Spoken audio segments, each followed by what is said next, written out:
to order the public hearing PH1 for a conditional use permit at 127 Dale Street, Lamont. If you would, please join me in the Pledge of Allegiance. I pledge Allegiance to the flag of the United States of America and to the republic for which it stands, one nation, under God, indivisible, with liberty and justice for all. Thank you. All right, with regard to the public hearing, we did receive one written comment regarding, which I'll read into the record, from Joshua Figlin, dated Tuesday, June 14th, 2022. To whom it may concern, we are writing to express our opinion regarding the conditional use application for 127 Dale Street. We are neighbors living 2 doors down at the corner of Pike and Dale Streets from the applicant Cindy Ross. We support this application for an expansion of the porch structure and agree with the specifications that Cindy Ross is requesting. Thanks very much for taking our opinion into consideration. Thank you, Mr., Mrs., and Noah Figlin.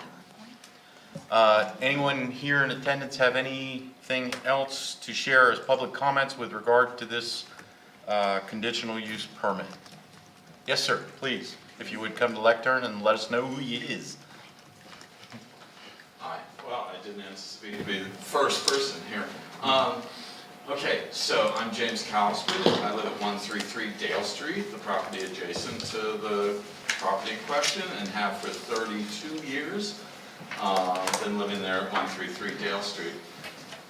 I'm an architect and have been on the faculty of the architecture department at Penn State for 32 years.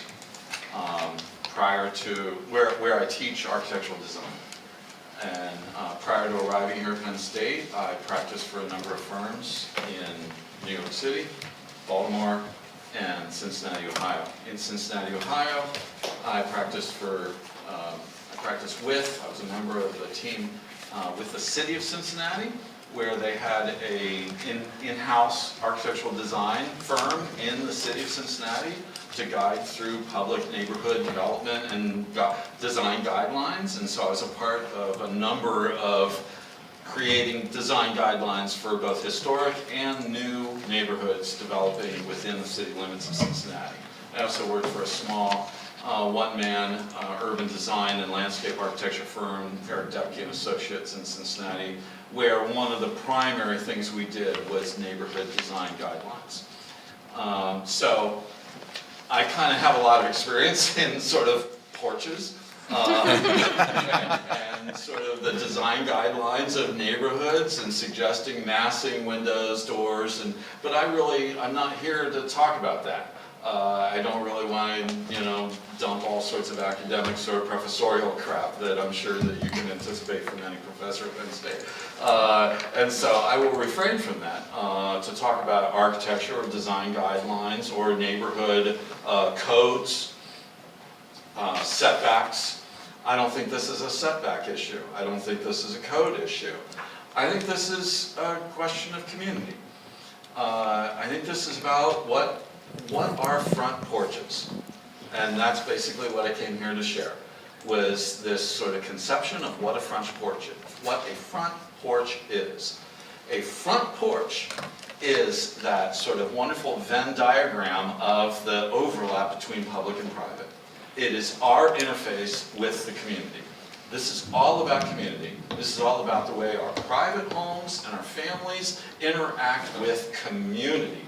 The front porch is that space, that is that marginal in-between, where all that lively in-between sort of messy public/private exchange happens.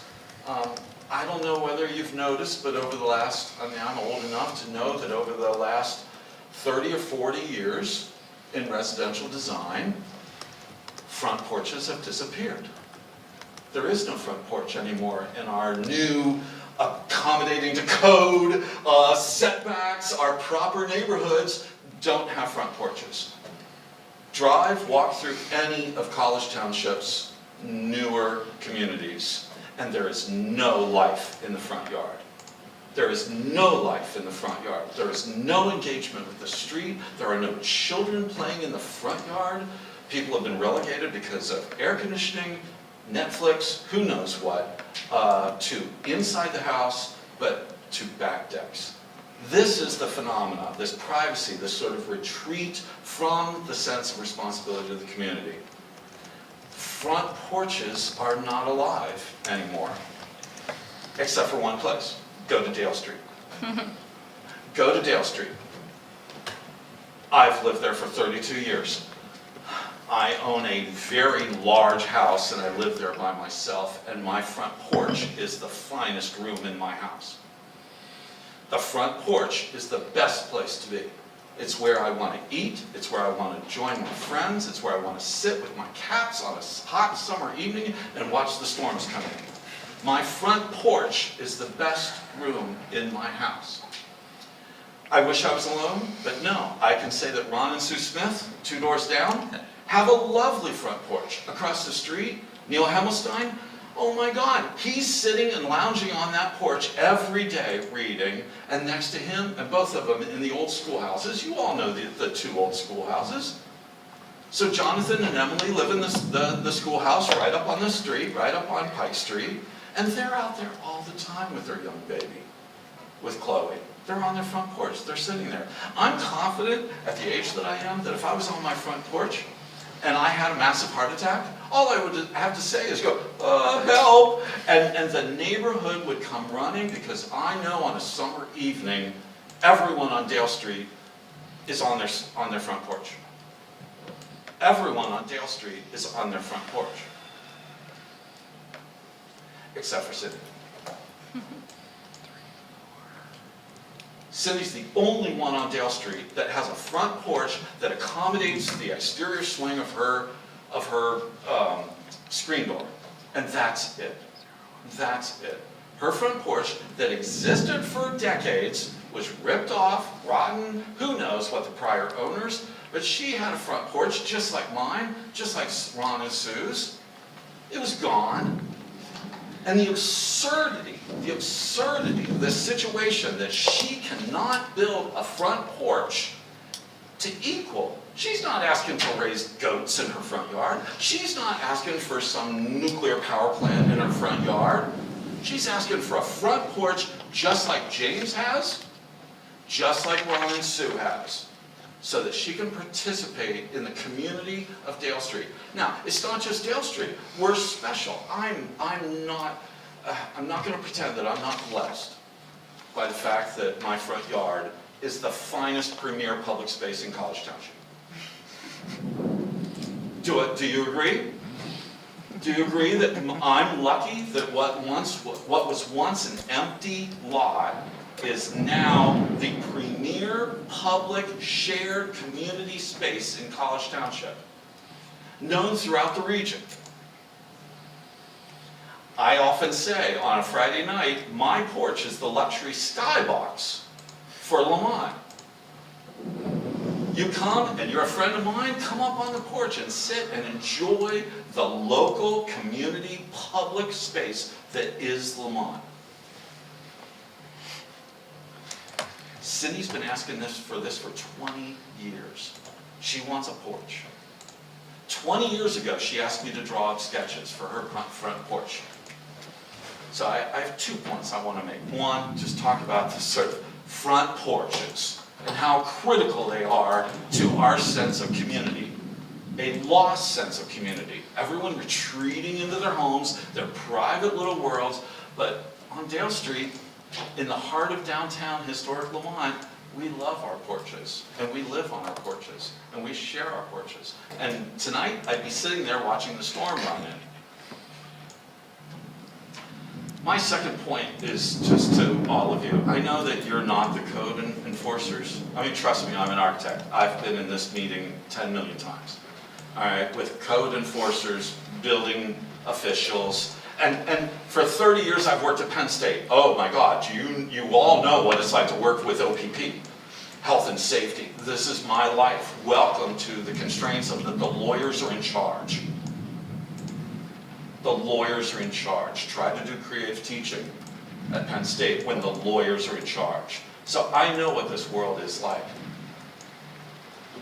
My sadness is that Cindy has had to suffer this for 20 years. And most importantly, within the last, what's it been since she submitted her first request to you folks? 3, 4 years? Not this council, but yeah. Over what, Sure. 6 inches? And all she wants to do is put a porch on the front of her house that matches her 2 neighbors? That is a contribution, is a front row seat to the village green and to participate architecturally in and long after Cindy's gone? And that house, do you not think that that house's value will be increased by a more attractive front porch addressing the village green? This is to me, I've sat back and sort of listened to her. She cries on my shoulders each and every day. And this opportunity came up, and she's not here. Nobody She's else is online. here.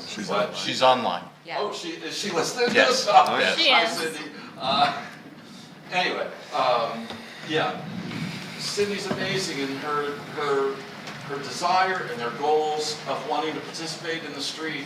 And it's an architectural problem that she asked for, and all I want to do is stand here and say, she's been harassed. Personally, I observe that she has been administratively harassed by code officials for numerous years. No citizen of College Township should ever be subjected to the harassment that Cindy has. The codes, building codes are not laws. They are not laws. They are strong guidelines, recommendations for the protection of the health, safety, and well-being of the public. I want one person in the world to tell me that a front porch on Cindy's property on Dale Street in Lamont is in somehow contrary to the health, safety, and well-being of College Township. So, sorry, my professorial sort of rant is done. Thank you for giving me a little time. Absolutely. Thank you. We appreciate your comments, and I'm thankful that we found a mechanism to move forward. Anyone else wish to speak to council on this public hearing? Nobody's raised a hand? Okay, great. Did you have some? I was just Or you're gonna- gonna close it? yeah. Okay, I'll accept a motion to close the public hearing. I'll make a motion to close the public hearing. I'll second. We have a motion, we have a second. All those in favor, please say aye. Aye. All those opposed, same sign. Motion carries. Lindsay, thank you for bringing that up, but I think everybody that was in attendance is very familiar with this Great. specific. Okay. So we'll I keep was that prepared. prime for when it comes up on the agenda. Okay, great.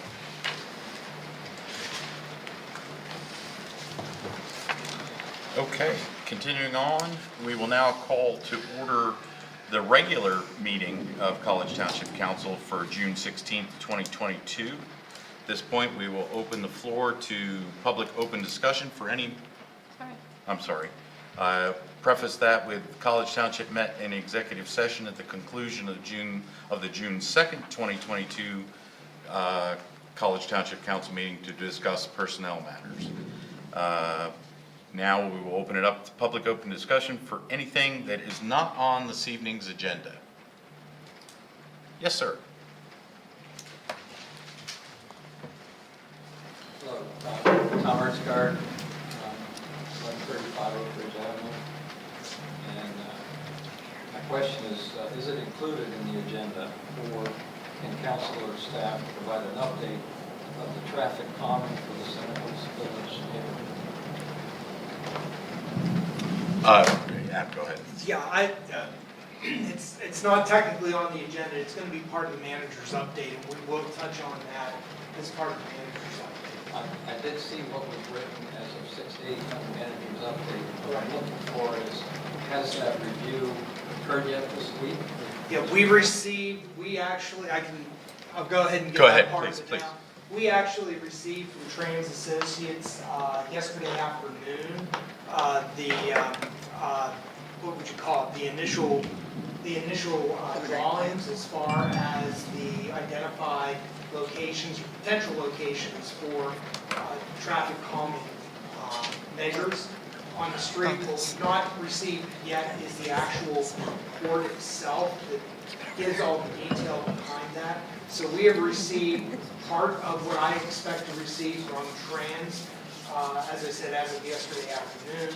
And I believe that we should be receiving the balance of that either by the end of the day tomorrow or Monday of next week. But we don't have everything yet, and as such, staff has not reviewed it as of yet. But it should be coming any moment now. We've got most of it, or the meat of it. We need all the explanation and the balance of The it. narrative. Exactly. Do you know if it's phase 1 only, or phase 1 and phase 2? That's what we need to find out. What we have is an indication of a number of locations of potential traffic calming measures, but I don't have the detail to make a determination if it's a phase 1, phase 2, phase 3 kind of situation. So that's one of the reasons why we wanted an opportunity to review with Trans that information first before we can disseminate it to everyone that wants to see it. And I understand that people were anxious to see it. Right, and when I was here before, which was 6 weeks ago, there seemed to me a sense of urgency, and this is the first I've really heard of anything concrete. If I may, an interesting twist came up in a discussion recently, but I think it does still fit the idea of phasing. The question was, my initial understanding was phase 1 was going to be speed humps, phase 2 pinch points if necessary. Is it possible to do speed humps and pinch points in say the minimum quantity, and then if that doesn't help out enough, then additional speed humps and pinch points be installed? So that would be another version of a phase 1, phase 2. Yeah, I would anticipate that we'll get into that the LTAC will get into that conversation once all the materials are made available. I'm not prepared or equipped to answer that. There is still time to have that discussion, as far as I understand it. And- I'm just going to turn the recording off since it's Steve. Sorry, in case the power goes out. I'm gonna be- Recording in progress. Okay, great. Hey, right, so two things. One thing at our previous discussion on this, council absolutely talked about that. We don't want to do anything in phase 1 that precludes phase 2, and so they kind of want to look at both of those in together, and then, as Carly indicated, there will be more opportunities to discuss that, and it will be on the manager's report every meeting until we reach resolution. Okay, thank you, appreciate it. Anyone else have anything to discuss with council that isn't on this evening's agenda? Very good. Do any members of council have any potential new agenda items to add to this evening's agenda? Hearing or seeing none, we'll move on to reports and the infamous Adam has something. There is one item that should be added, possibly to the consent agenda, possibly as a new business item. And that would be the approval by council of the memorandum of understanding by and between the College Township Council and the College Township IDA for the services of the manager acting as an interim executive director to the IDA. Right, from our last meeting, my understanding was we were going to add that to the consent agenda, and I will do such at the table. Very good. Unless there's an objection from anybody from council. Okay, very good, I think we've all seen that. Great, thanks. Gone through. Okay, now we will move on to the manager's update. Yes, first thing up is Pike Street traffic calming construction, and I would like to yield my time to Don Franson, Township Engineer, who has been spending quite a bit of time out on site. Yeah, as is noted in the report, last week as we were excavating down for a rather large inlet, at the very, very bottom of our excavation, we hit some oily type material. We stopped work immediately. We contacted at first just Pinoni, who was the environmental clearance consultant on the project. This material was found next to what was once a Packard garage, Packard or Texaco. I'd heard that also. But anyhow, they came out this week, sampled the material. They told us at the time, seal it all off, so it's covered. It's just a small amount of material, but they sampled it. It'll take a week for the samples to come back, and once they have the results of the testing, it'll determine whether it goes to a place like the Wayne Township landfill or has to go to a different type facility. But the technician taking the sample said there was only one very small area that you could really smell it, and so Now you did it. anyhow, wherever I was, by next week we'll have the results and we'll know what to do with the material. But we did it all. We've notified the county conservation district so that they're aware of it, and we're moving forward. We're following DEP protocols, Yep. and we're relying on Pinoni to provide us with the guidance. Yeah, I believe their proposal for that work is included in the agenda. Other than that, the project's moving along. That slowed things up about 2 days, I should say. But other than that, it's moving along at the pace it was intended. Excellent. So, moving on, if there's Please. no questions there, I'm happy to report that as a result of actions taken by council at the 6-2 meeting, the RFQ for the form-based code was put onto the street, was let, and so far as of today, I believe the last count, we've had 16 different responses. Some of those are aggregators that basically go out and fish for proposals and then repackage or remarket those. But we believe, Mike, I think it was about 8, Yeah, 9. about 50% of them so far are firms that kind of fit the mold or would be part of a team that would fit the mold for what we're looking for. So far so good. And to Adam's point, as those distributors that kind of were our first group that came through, I think as they start to help spread the word, we're going to see more and more hits on the website for people looking at the RFQ. Excellent. Please.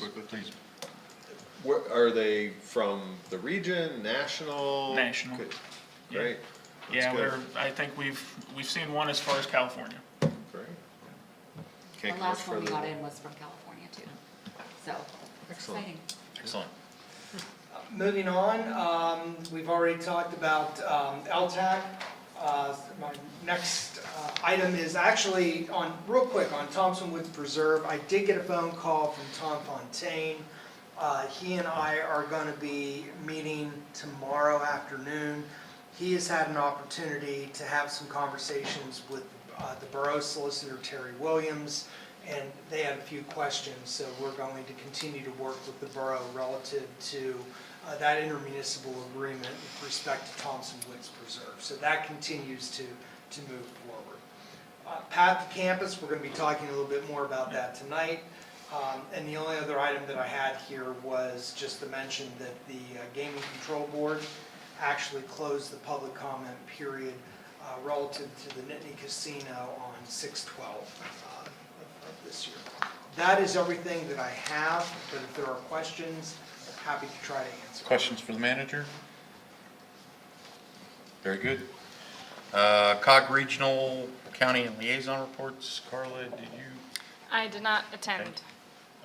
Dustin? Yeah, intended for you? Okay, I great. intended for Carla in her place for the Climate Action and Sustainability, otherwise known as CAS, right?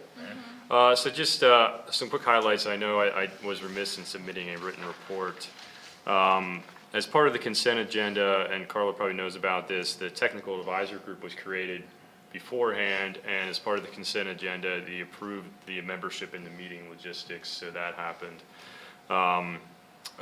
Resolution, next one, Resolution 2022-3, which is the climate resolution, or essentially the same one that we're looking at tonight, was, I guess, sort of floated around for COG to do it. And basically what happened, you know, through discussion and I guess discussions prior, it was pretty much arrived at that this would be more in the local municipalities realm. So that was rescinded back, and so that resolution will not happen at COG. And then we got a program plan updates and a 5-year outlook from CRPA, the Center Region Planning Agency.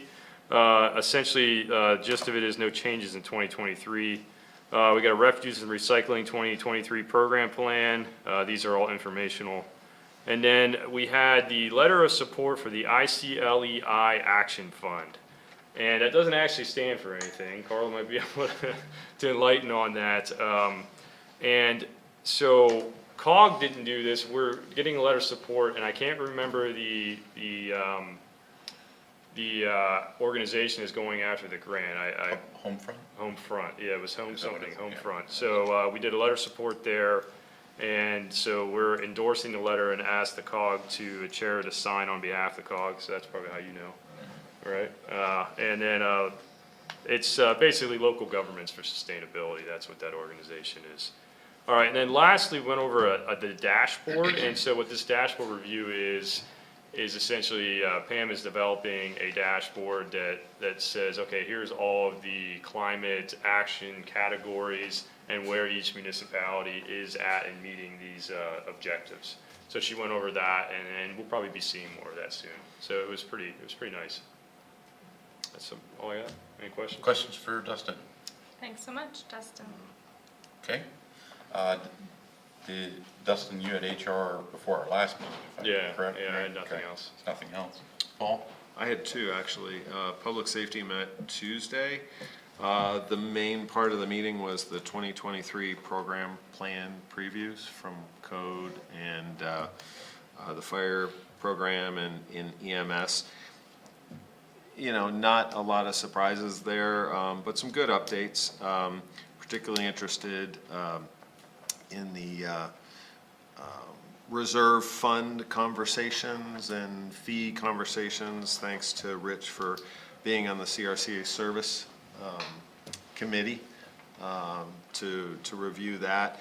Also, the Tracer software implementation is proceeding and should open up a lot of really good opportunities to modernize and do things there. But one of the big conversations was about the challenges of vehicle acquisition and the timeframes and how that could potentially impact not only budgets, but potentially public safety should something happen to one of the vehicles that Alpha or the EMS providers use. So I expect that we'll have some more conversations around ways to try and prevent that from happening, because even if we get full insurance reimbursement for these vehicles, if the lead time's 24 months, we would be without a vehicle for 24 months. So it may be something that comes up on our radar again. We also got a preview of the fire director recruitment effort. Things are looking really good. I think that'll be released here soon, and we expect to have a good pool of candidates applying for that. So very important position for us. So that's it on public safety. Any questions for Paul on public safety? Okay. Okay. The other was the College Township Industrial Development Authority. Met yesterday morning. I'd be happy to answer any questions about the memorandum of understanding, which we just added to our consent agenda. It was identical to what we saw at our last meeting, with one exception. There was one clause that was added in, which is that if the manager is service, we do not approve his services beyond September, that he would then have to wrap up business by the end of October. so that there wouldn't be sort of like a steel curtain falling down a cliff that they would go Yeah. off of. So that seemed very reasonable, but that was the only major change there. The other thing that I definitely wanted to mention was, it was a very good meeting.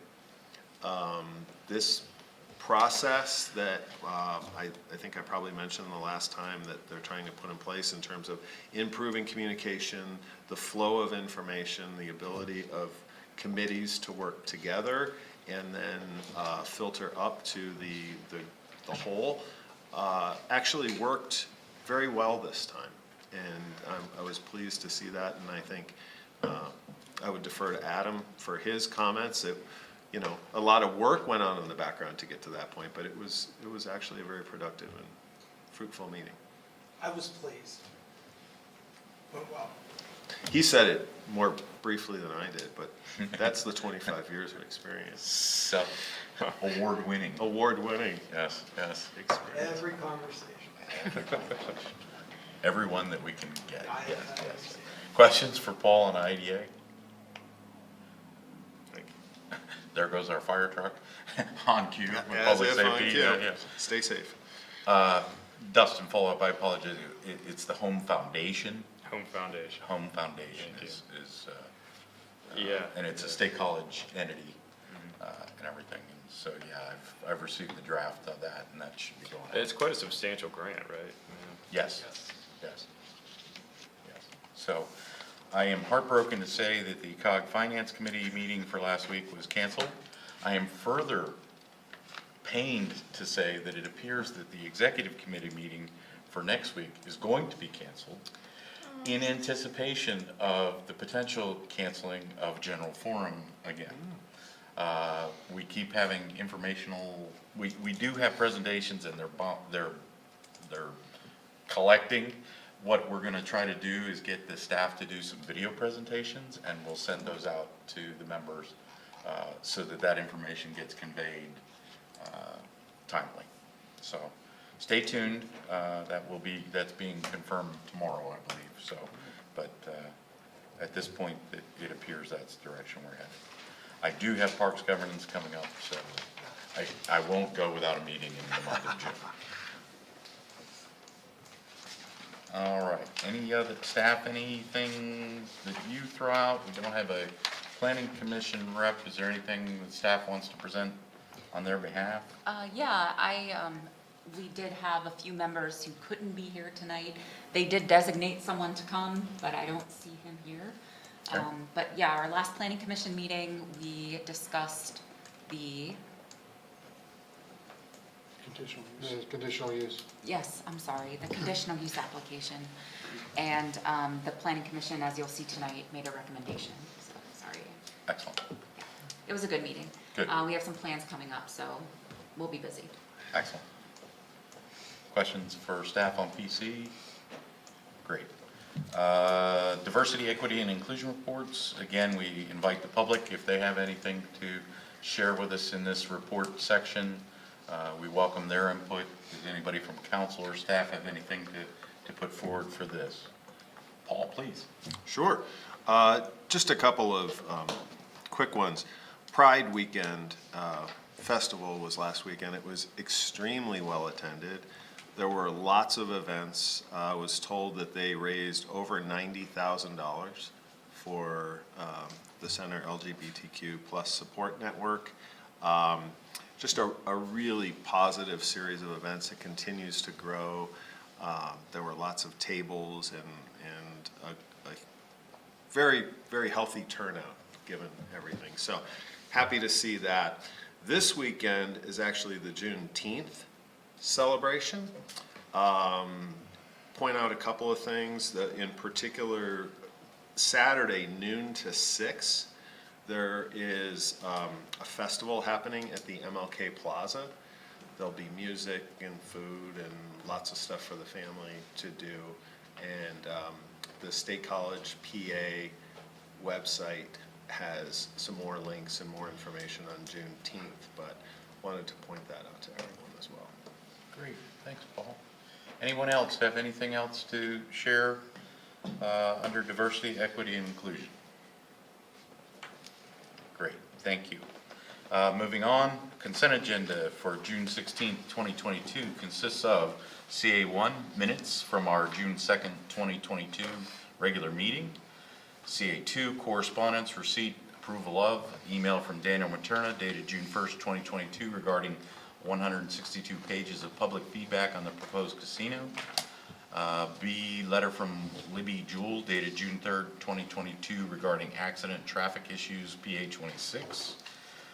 C, letter from Jennifer Landry dated June 7th, 2022 regarding resignation from Planning Commission. D, letter from Michelle Chernega dated June 10th, 2022 regarding Thompson Run Bridge. E, email from Susan Strauss dated June 11th, 2022 regarding urgent request to deny casino license at the Nittany Mall. F, email from Daniel Materna dated June 10th, 2022 regarding WPSU.org Take Note radio program of June 10th, 2022 about proposed casino. G, letter from Larson Design Group dated June 13th, 2022 regarding time extension for Geisinger Clinic Scenery Drive to October 10th, 2022. Under CA3 action items, we have A, request for waivers from noise ordinance from PennDOT, Bollesburg Road, vicinity of the Oak Hall Quarry. B, project number 22-03, street resurfacing bid award to HRI Inc. in the amount of $268,120. C, project number 22-8, building exterior replacement bid award to Tip Construction Inc. in the amount of $180,900. D, resolution R-22-12, America 250 PA. E, resolution R-22-14, capital improvement program planning document. And finally, the one that we're adding for this evening, F, draft number 5 of the memorandum of understanding between College Township and the College Township Industrial Development Authority dated June 14th, 2022. Do members of council wish any of those items pulled for further discussion? If not, I'll have. Mr. Chair, go ahead, can please. I pull CA2B and CA2D? B and D? B and D, Okay, please. very good. Mr. And- Yes, please. I think I saw a mistake in CA1 Okay. underneath reports and the report B, right? And this would be the Cog Parks Governors Committee report. It says Chair Kurtz. Yeah. Wrong cursor, wrong chair. And then I'd like to pull CA3A. CA3A, okay. Adam, did you want something? Yeah, I would request that council consider CA2G under the CA3 action items. There's one minor caveat that I think that we need to make there. And I will explain quite quickly. There's nothing wrong with the request for the extension, but their check is in the mail and we don't have it yet for the extension. And so I would ask So we can council to make condition that that? subject to. Conditional too. I'll pull TA2G. Oh, well, No. can we make that adjustment here? You and- can, Okay. Yeah, Yeah, I think and the we have a same as couple the of correction to options. CA1A. So just confirming CA1A as amended, CA2G as amended. Correct. Any other ones that we want pulled? At this point, I have CA2B, CA2D, and CA3A. If not, I'll accept the motion to approve all the other items as presented or as amended. So move. We have a motion, I'll second. we have a second. Any further discussion? All those in favor, please say aye. Aye. All those opposed, same sign. Motion carries. Okay, CA2B. Thank you. Yeah, I just wanted to ask the township engineer whether that has been an issue at that intersection, or, you know. Yeah, I'm not aware of a crash cluster there. We can get a hold of State College Police to find out if there is a number of reports there. The one thing I'd like to point out is Ms. Jewell points out that that is a stop sign intersection. It does not have a light. If you go on down in the middle of the mall, that one actually has a signal. Right. The reason that has a stop sign and not a signal is it doesn't meet the volume warrants for a signal. And if you put a signal in that doesn't meet the warrants and there's a wreck, you're liable for it. Right. But, yeah, we could look into it, because if there would in fact be a crash cluster, that could be a trigger for a warrant. But I'm not aware of it. Mark, have you ever, in your days as a police officer? My days there was, I could recall an occasional accident, but I know in my time with the borough, that never appeared on the STEP, the Strategic Traffic Enforcement Program, where the patrols are assigned, hey, these are areas each year, they compile data and say, here's a list of places we want to do our targeted enforcement first. I have never seen that on even in the mall's heyday of high operation. I have never seen that Which location. you'd like to ask staff. Yeah, We will look into it. Okay. Yeah, I think we should do our due diligence and at absolutely. least check that. And Yep. also, I don't recall if there's signage approaching the mall or going eastbound that there is that interchange coming up. Like, I don't know whether that's warranted or not. Yeah, I'm not sure that there's I guess I would a just T ask to- intersection sign there. Yeah, just take a look at the signage as well, just to make sure that people who are traveling on 26 know that I mean, there's there's a this turning cross street. lane, but Yeah, there is a turning lane there, isn't there? Yeah. Personally, I think that turning lane could be part of a problem, and I know of one accident that I worked there. People waiting at the stop sign, they see traffic coming, you have a van and then a small car. As soon as the van shifts into the turning lane, they think it's clear. And they don't see. I personally had and it was a pretty bad accident, but that turning lane can cause problems. And it's the duty of the person at the stop sign to make sure there's nothing behind that bigger vehicle. for sure. I just had an additional comment of, Don, would you be able to just make sure that it meets the visibility, the stop sign, whatever Yeah, the I saw PennDOT that, stop yep. sign, you know? It may need to be upgraded. Now, we have been doing that. We've made comments at the Walmart site. There was the white stop sign. It used to be red several decades ago. And some other signs like that, we've made them replace. So we'll take a look Yeah, at this. thank you. Yep. Yeah, that would be the only other comment that I would have with regard to that. That is not a township traffic control device. That is a property traffic. That's what it looks Private like. property. Right, Yeah. exactly. Okay. But we can instruct them, and we've done it in the past, to change it. It looks like a 24 by 24. The new standard's a 30 by 30. Thank you. That's all I had. Thank you On very much. CHs, okay. D? Yeah, just wondering if there was any update on that bridge. I've heard, not only seen it here, I've heard it from a couple of other folks, perhaps because of my own proximity to the Thompson Road. Yes, I've actually had a couple of people call, and they've built a makeshift stepping stone crossing I to go had around. heard that. Yeah, as long as it doesn't rain like it did just now, I don't think you're going to go across it. But anyhow, yes, I just received verification yesterday from DEP that, actually this morning, that the existing permit we have allows us to go in and do repairs without needing to go through a whole new permitting process. And that was the one thing I really wanted to make sure. So our existing permit, which we got in 2009, does allow for maintenance of the bridge. So we're going to look at that. I've done some cost estimates on the materials I know we need. Now, I'd like to, in the next couple of days, meet with the road crew. There's some parts of the bridge I would like to save and reuse. I want to see if the road crew says, yeah, we can get those off, or by the time we get them off, it's going to cost more, in which case we'll add some others. But basically, there's two beams that need to be replaced, and the deck itself needs replaced. The supports for the one railing are bad, it's funny, one side of the bridge is in really good shape and the other side is not.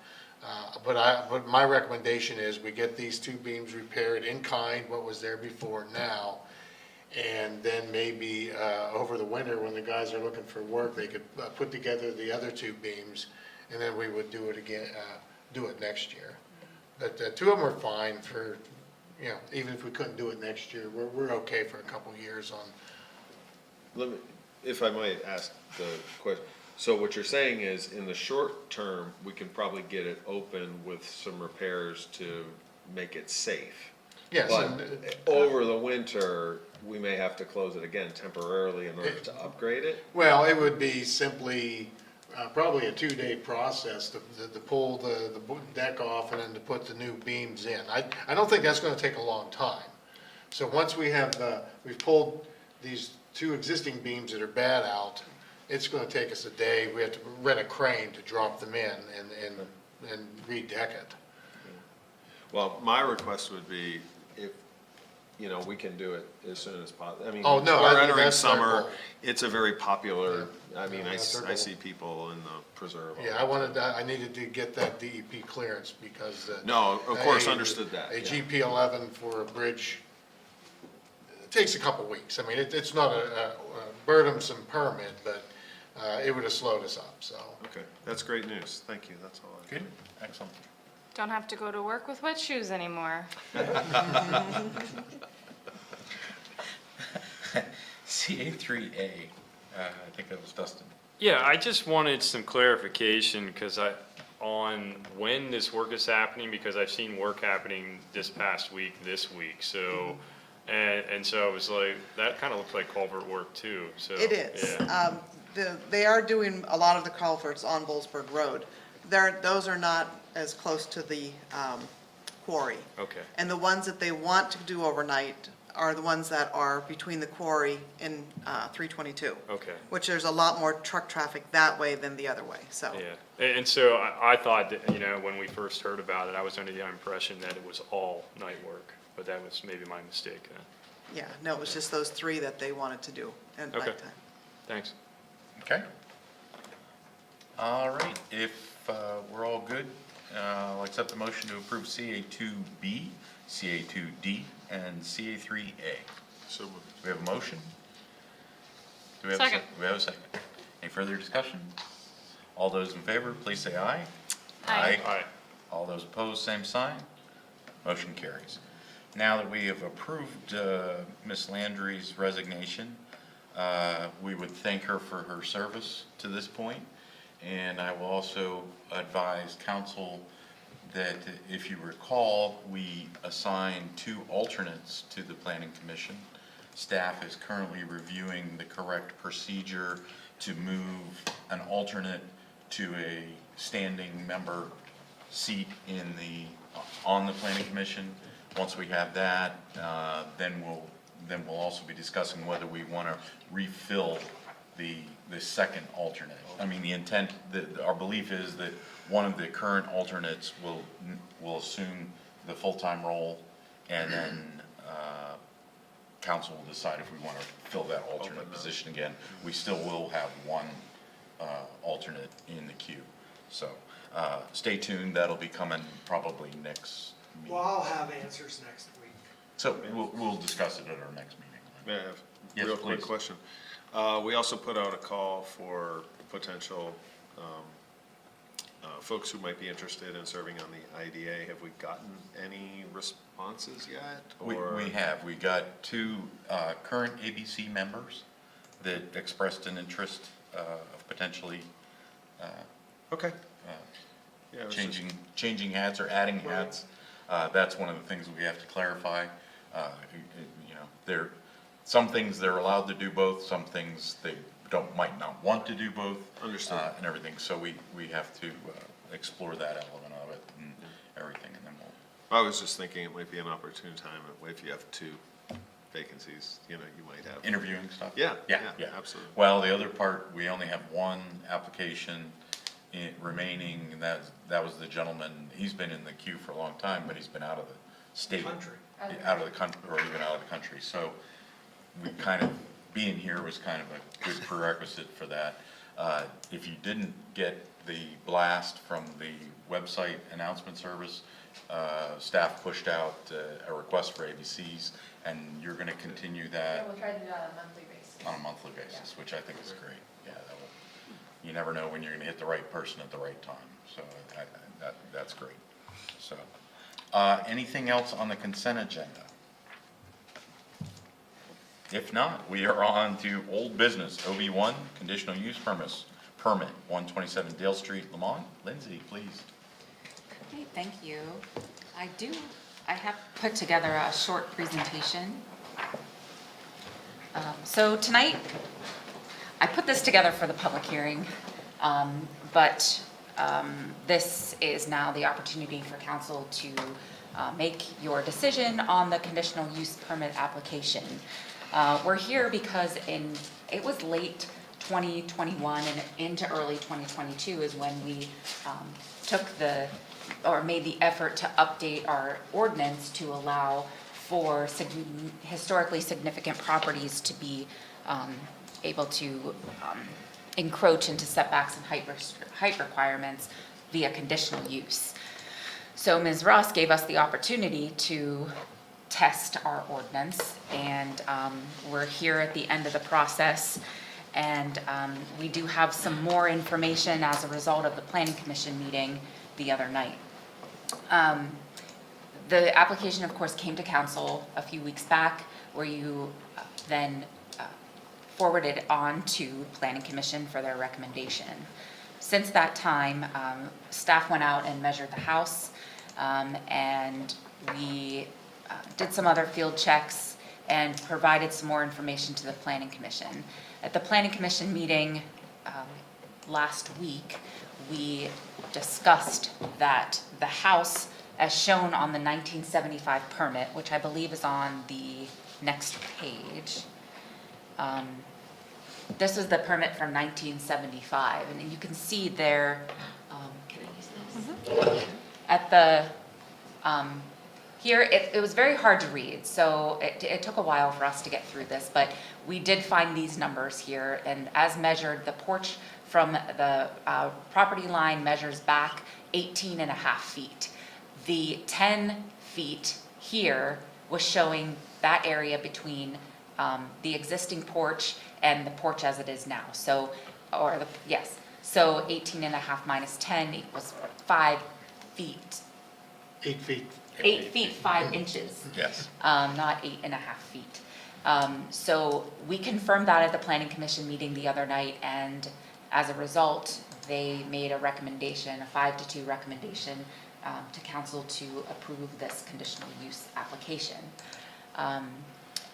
We took this to the Planning Commission actually twice.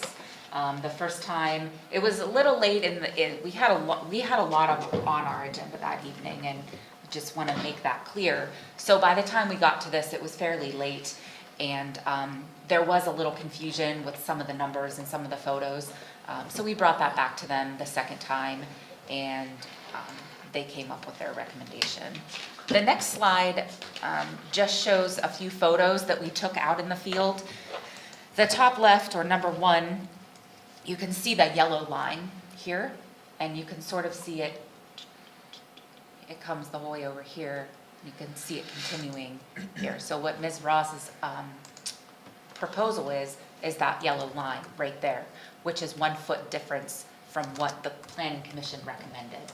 So as this appears now with the yellow line, this is a 26 foot wide by 8 feet, 5 inches deep porch, as she is requesting. And as I said, the Planning Commission's recommendation, which the zoning officer was also in favor, was accepting of the 8 feet, 5 inch by 25 foot porch. So you can go to the next slide. I do have the Planning Commission's recommendation here. As I said, the vote was 5-2, with Mr. McKibben and Mr. Hoffman opposing. And as you know, with conditional uses, there is the opportunity to tack on any other reasonable conditions, but beyond their recommendation, they didn't feel that any more conditions should be applied to this request. And that last note there on the slide is Ms. Ross's request, who is here tonight, not in person, she is on Zoom. So she's here if you have any questions. Mark, Don, and I were all involved in these meetings going in the past, so we're here to answer any questions you may have as well. Lindsay, And- could you share the basis of the opposition votes? Yes, Mr. McKibben was voting, he wanted to see the exact request be The approved. 26 foot? The 26 feet. Okay. Yeah, and Mr. Hoffman, he didn't really give, He said he didn't felt she didn't meet the burden at all. Oh, Remember, okay. he Was was that- very Well, and technical about he wanted survey done. He thought the fronts of the buildings needed to be surveyed in, and, he wanted to see the vertical measurement of the porch itself. He was thinking, you know, put his architect hat on, he was thinking that way. All right, well, we heard from another architect earlier, so I think we're good. Just to clarify though, you know, staff's or councils at this would be to approve the 25 or 26? It's our recommendation that it's the planning commission's recommendation and staff's recommendation to approve the 25-foot porch. If council feels that that extra foot is acceptable, we're also okay with that. The I was council gonna has say- the ability to add or Other- retract any other conditions that they see fit Exactly. at this point as well. So could we ask staff's thoughts on their 26 or 25 versus 26? So if I can speak quickly, what Ms. Ross's proposal is, Mike, if you could go back to the photos. If the porch is 26, her house is 28 feet wide. Right. The 26 is 1 foot in on one side, 1 foot in on the other side, center it in the middle of the house. That's the explanation behind the 26 feet. No, I understand the 26. But why the 25? Why the 25? That was, From my end, this was, you know, the intention of the ordinance was to be able to reconstruct as they could prove was existing. And, you know, even from the application for this indicated that the original porch was 25 by 8 feet 5. And the application for the conditional use. From the zoning standpoint, by sticking with the ordinance as it was written and intended, it's been proven that it was 25 by 8.5. My personal feelings is probably should not say, well, that doesn't matter, let's build it bigger. This is already much, much larger than any other method would have allowed prior to the creation of this ordinance several months ago. So you're predicating your position on the existing documentation that we have. Yes, It says it's 25 foot wide. My mind is going on the documentation, you know, it really doesn't matter, but other than adhering to the ordinance. Yes, ma'am. Which is your job. Yeah. Got it. Is Carla, that from the please. 1970? Here's where I wonder if, okay, so when the original porch was the 25 foot wide, but that was like the floor of the porch. But when it's approved, in the end, it's not the floor that you measure, it's the roof line, correct? The overhangs? The overhang. I don't know if she's proposing I mean, there's always a little. her, yeah, that's. Yeah, I'm sure there would be. So- I would think it was The deck of the floor. porch, the footprint of the porch. Well, I'm just thinking, I mean, my one experience of having code come out and check my shed, and it was the roof line that was measured in the end, but it was never the thing I was thinking about. I was always thinking about the floor. So I'm just wondering if that's the difference, if that's the rub, because they don't have the original measurements of the roof line, right? They I'm have. looking this in the basis of the footprint. And, you know, our zoning code does allow for eaves, things of that sort, to overhang a certain distance. Well, what, do we know what that I is? don't know how aesthetically, if she decided you went with the 25 and she wanted to put the roof to the edge, might look a little silly. But I would be going based on the structure, the footprint, the posts, anything that supports that porch. Cannot be outside of that. But the roof line can. Yes. Yeah, I mean, we're, from a zoning perspective and a setback perspective, we're not concerned about the overhang of eaves. Okay, we're concerned about the structure, which primarily is gonna entail the footprint. Because that When it comes consists of to impervious setbacks. too, as well. Right. Yes. So while it's a consideration, it's more of a design or an aesthetic consideration than it is an actual Okay, I was zoning wondering if that was consideration. where the And it may- discrepancy was. And it may have been. I mean, ultimately, that may have been why the porch was constructed at 25, because in order to get the right kind of balance with the porch, it may have, the eaves, the porch roof may have actually extended a little bit more. But from a zoning perspective, we're dealing with the actual structure itself. Okay. Okay. Other questions for staff? What's Go ahead. what's Dustin, go the, ahead. yeah, what's the proposed depth? 8 feet 5 5 inches? And so, but I'm looking at the photos in our packet, and the proposed porch says 8 feet 6 inches. Yeah, that's where there was some confusion, Okay. because we kept saying 8.5 feet, but it's Alright. not, it's 8 feet 5 inches, so. Okay, once so we- there's no, that's the same, the depth is the same. Yes. Okay. Yeah, I mean, I think, in my mind, when we talk about the conditional use, right, is the setback, right? Extending the width out another foot, I don't know. As long as it's not going outside the house, that's kind of how I Right. feel about it. Yeah, I mean, I'm interested, what's the width of the neighboring porches, right? Because, I mean, that's part of the argument, or the point, or, I don't know, what is the footprint of the neighboring porches? Or similar porches? Did we happen to But there measure might be any of wider those? houses too. I don't know that that's Yeah. really Yeah, relative. I mean, Yeah. because the ordinance sets to put it back to what it was. back to what it was, yeah. So if we have definitive that what it was 25, go ahead, Paul. That's How my definitive question. is it? It was 1911.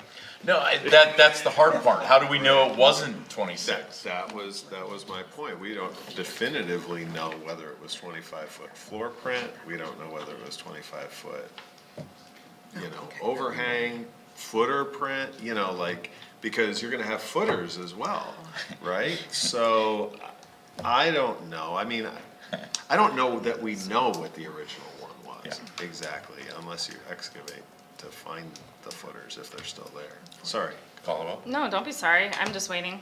Follow up? Yeah, Please. I still hold to my roof line comment. I know we can all say that is included impervious coverage, is the roof line, so We count footprint for impervious. If you build a house, and your house is 28 feet wide, and by 10 feet deep, that's a 280 okay. square foot house. Well, And if that the wasn't roof my sticks out, experience we with do you not personally, but add For impervious setbacks, the- for setbacks, eaves can incur into, eaves can extend, or can trespass into the setback. okay. For impervious, and the reason being, if it rains like this, the water can get to the water can get past the eave and get to the footprint, but it can't go through the footprint. Yeah, what I'm saying is, if you build stone or whatever, footer for it, that could easily be 26 feet, and the floor print could be 25, and that could have been what they were measuring. So, I don't have any heartburn over the 6 inches on either side, to be honest with you, because I don't think we really know definitively. I don't think we do, and if nothing else, I'm just gonna throw this out, the patience and the attitude to work with the township towards a better ordinance and everything. If my gift for that is a foot on the porch, I will sleep very well tonight. Also, But if I do might- want to absolutely respect what staff has presented, because per the ordinance, that's exactly what, you shouldn't be recommending anything other than what the ordinance says. So thank you. And that was gonna be my comment to that too. Thank you for all the work that you all have put into this to try and find that 1975 permit and all the rest of it. We do need to respect that. Thank you. Yeah, right. Well said, right? The latitude belongs to us to make that exception, right? That's what I heard from our award-winning manager. Yeah. Not Yeah, I quite. I concur. Not as old as the porch. Yeah, I'm in agreement with everything that you've said, Rich, and Paul. Yeah. So the motion would look something like staff approves the conditional use to allow for the reconstruction of the porch at 127 Dale Street to be 8 foot 5 inches deep by 26 feet wide. Would that be an acceptable? Council recommends, yeah. I'll make the motion. Okay, great, thank you. I move to approve the conditional use to allow for the reconstruction of the porch at 127 Dale Street by 8 feet 5 inches deep by 26 feet wide. I'll second. We have a motion, we have a second. Any further discussion? Ms. Ross, you want to throw anything in there before we vote?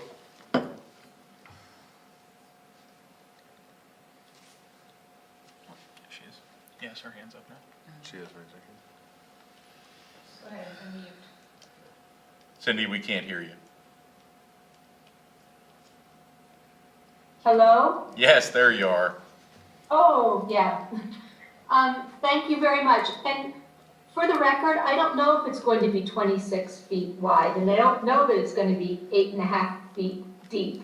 It's just that, number one, thank you very much. Thank you so much. It's been a long process. It's been over 12 years from one point and 20 years from another point. So I thank you so much. And I look forward to having you on the front porch for some lemonade and iced tea. But it may be not 26 feet wide, it may be 25 feet wide. I asked Greg Olson from Blue Moon, like, are there any restrictions? I just want it to be right for how the house was. So it may be less. It's not going to be more, absolutely not going to be more, but it will be less. Or maybe less. So thank you very much. Right, so what is on the table right now for council is a not to exceed 8 foot 5 inches, because that 1 inch matters, and by 26 foot wide. So, any further discussion? If not, all those in favor, please say aye. Aye. All those opposed, same sign. Motion carries. Cindy, get your deck built, or your porch built. I'm trying. Thank you.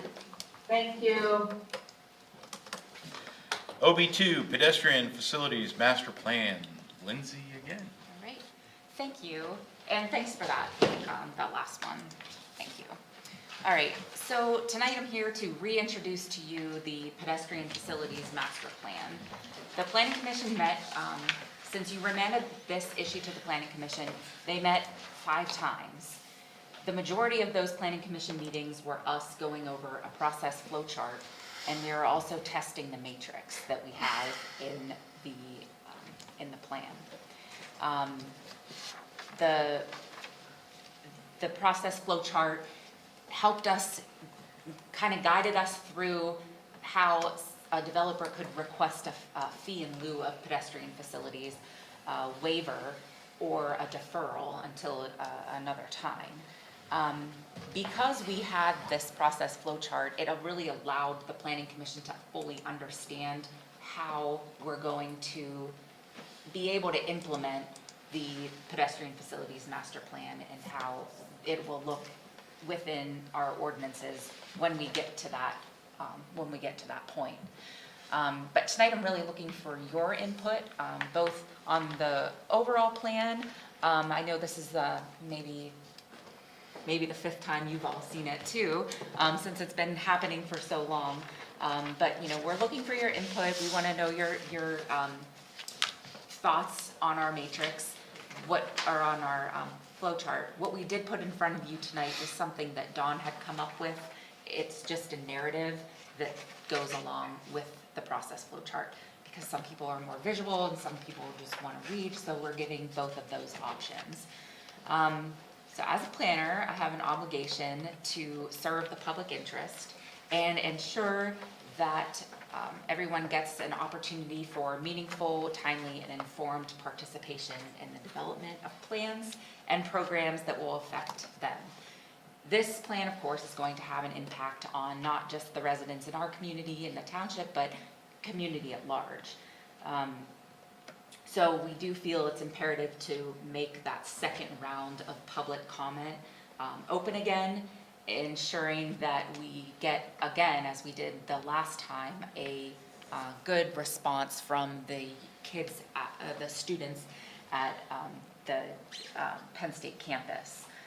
So also thinking about last time we had our public input, it was really during COVID, so we didn't have the opportunity to do in-person, face-to-face meetings. People came in every once in a while to draw on the map, but to have, there are some more opportunities for more public engagement as we move forward with this. And I know the memo does say prepare for a public hearing in September, but we can even push that back to October if necessary to be able to capture at least 30 days or so for the students and everyone else in the community to be able to comment on the plan. So Mark and Dawn are here, Mike's here. We've all been through this and we can answer any questions that you may have. So really, I'm just looking for your input tonight. And we have the flow chart up on the screen if you have any more questions about that. Okay, we'll go around the horn. Dustin, if you would, any thoughts, comments, questions? No, at this time. Great. Paul? No, I'm really pleased with the way this is developed and the amount of work that has gone into this. So I'm really kind of looking forward to hearing what the thoughts are from the broadest possible, cross-section of folks who this would impact, right? Our residents, the developers. I think giving it more time to make sure that we get this right. It's such an important part of what we want to do in the township going forward. I think it'll be a big improvement over what we have had, and where we'll be in the future is more exciting. So I'm in favor of moving this forward and seeing what more we can do to refine it and make it even better. Great. Carly? Yeah, this is what an awesome document in all, definitions of the term. I do request maybe that we don't set a public hearing until after it's been given to the public to give their feedback. I'd just rather set a public hearing than after we've made the corrections and things like that. Understood.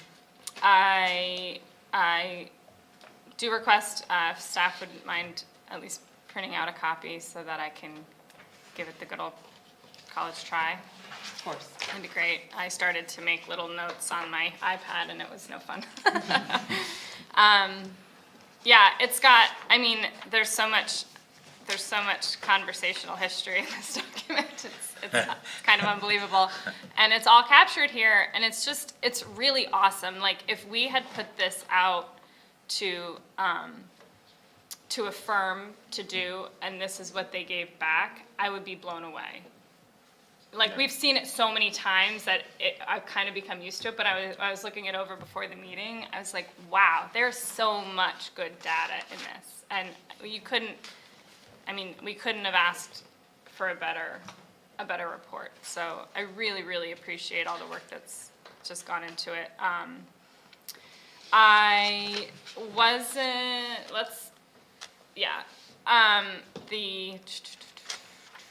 saw the work you did on the project prioritization matrix. I think this is where we needed to get, this is what I want to hear feedback on from. This is great. I feel like It's a bit more simplified. It does kind of, it gathers the conversations that we had with the prioritization pieces, and this is what, I'm looking forward to hearing what people think about this. So I really appreciate you working all of our comments in. We did test it. Yeah. A lot, with different projects that have gotten waivers in the past. Yeah. So it's kind of fun. Actually, even land development plans or subdivision plans that were in, we actually went through the exercise to see if they, you know, how it would work out for them if they wanted a waiver or deferral.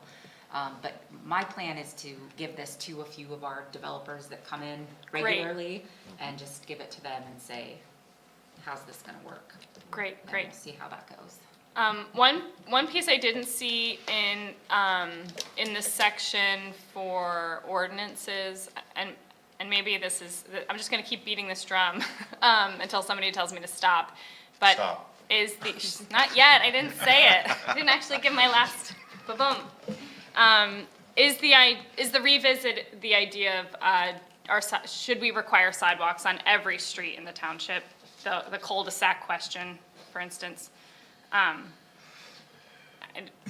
don't know, at least making it a question in there of something that, part of the plan of something to visit. I strongly believe that sidewalks should not be required on every residential street, because I do believe it increases costs of housing. I know that there's like affordable housing contingencies, but there's also just that middle housing, and cul-de-sacs, for instance, are a great example, I think. So I didn't see that in there. I was hoping maybe we could at least throw the question mark in there. What I would throw out is, as part of the 30-day, or whatever the term ends up being, public input period, you know, previously we had asked some kind of probing questions, and I kind of envision us doing that again.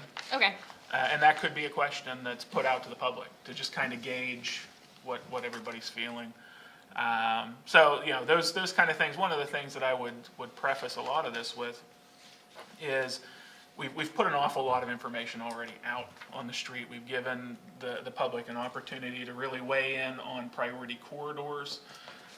What I think this version's going to do, or at least where my mind's at, and this isn't a discussion we had internally yet, is we've had the chance to talk about the maps. Now, if there's tweaks that need to happen to the maps, we'll do that. But this is going to be more of a holistic look. You know, are there policy level things that the public wants to recommend to you that you consider embedding into the plan and subsequently into the ordinances? So I think we have a little bit of time. That's the nice thing with kind of pushing towards a later public hearing, is it gives staff time to load up and put together the best product to go out to the public to get the response back that hopefully you collectively need to make this the best document moving forward. So yeah, that's, you know, as initially when we started talking about action for this item tonight, I wasn't even thinking about Penn State and the students being out, and I appreciated that discussion kind of reining me back in. But in doing that, it kind of gives us the luxury of time to make sure that the product that we put on the street is as good as possible, and that we're asking the appropriate questions. So that, I appreciate that question. I think that's an appropriate question. Great. Yeah, so as part of that probing question, are there policy changes, things like that? You know, some examples would probably be helpful to the public.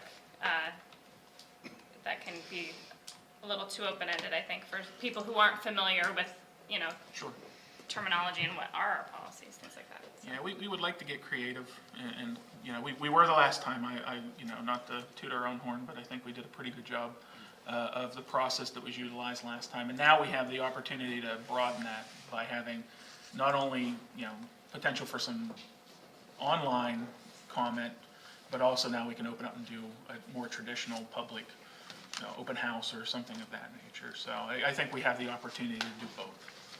Right, yeah. Okay, great. Oh, there was actually one more. A comment I've made before was the abstract, the executive summary. Oh, yeah. For just that kind of thing. Sure. Keeping in mind the audience. So there could be a developer executive summary, which is different from the like the general resident executive summary, maybe, that kind of thing. Thanks. Yeah, absolutely. I think I started my career on council with chickens and sidewalks. Sidewalks. So we got chickens off, but the sidewalk's still on. Towards that, I agree. I mean, this is a regional influencing document, for sure. Yeah, the other fact that other people are gonna plagiarize it, that's besides the point. But towards that, I see in the note, in your next steps and stuff, that the CRPA is reviewing. It's saying a CRPC is not required. I would almost recommend trying to get a CRPC presentation, because then you're hitting all of our surrounding municipalities. I mean, our borders touch all these other people. So rather than send to all the individual municipalities, do something at CRPC, let them take it back to their planning commissions if there's comments to be had. We tried to listen to our neighbors. Another one towards that would be the school district. This is gonna be influential to, I mean, one of the primary focuses we talked is kids walking to their kids to school. So, give them an opportunity.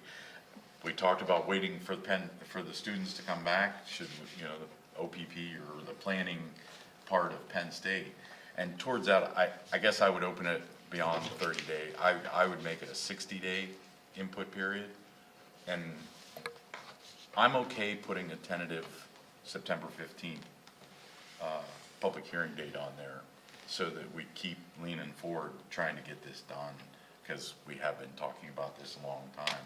On paper, it's not helping us, every time somebody comes up and asks for a sidewalk waiver, it's a missed opportunity, and everything. So if we've had a tool for staff, that's how I look at this, is it's a tool for staff as well as council and the community. So We getting gotta it get it into play. With the public hearing. Yeah. I see what you're saying. Yeah, I didn't think of that angle. So, I mean, if we have to bump the public hearing, we bump the public, if there's reason to bump the public hearing, but everybody's clear that that's our target, so that we can get it into play.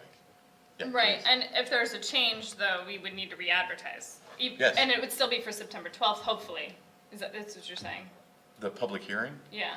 I would say it would end up being October if it, but we're not gonna advertise till a week before, and we're gonna know a week before. Right, I mean, if we leave the public comment period open for a total of 60 days, okay, that gets us definitely through August.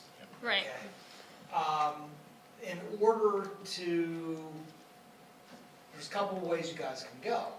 You can then hold a public hearing for the purpose of either receiving comment, or you can hold a public hearing for the purpose of the adoption of the ordinance.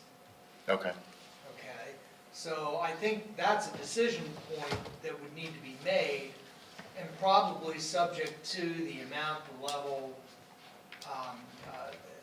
degree of comments that you might receive as part of this 60-day open comment session, and you send it to the school district and to Penn State planning, et cetera. We may not be at a point to make that decision right now about exactly what September 15th is going to be. Case in point, 60 days comes and goes and we don't have anything, then you're probably going to advertise your September 15th public hearing for the purpose of adopting the plan. Yep.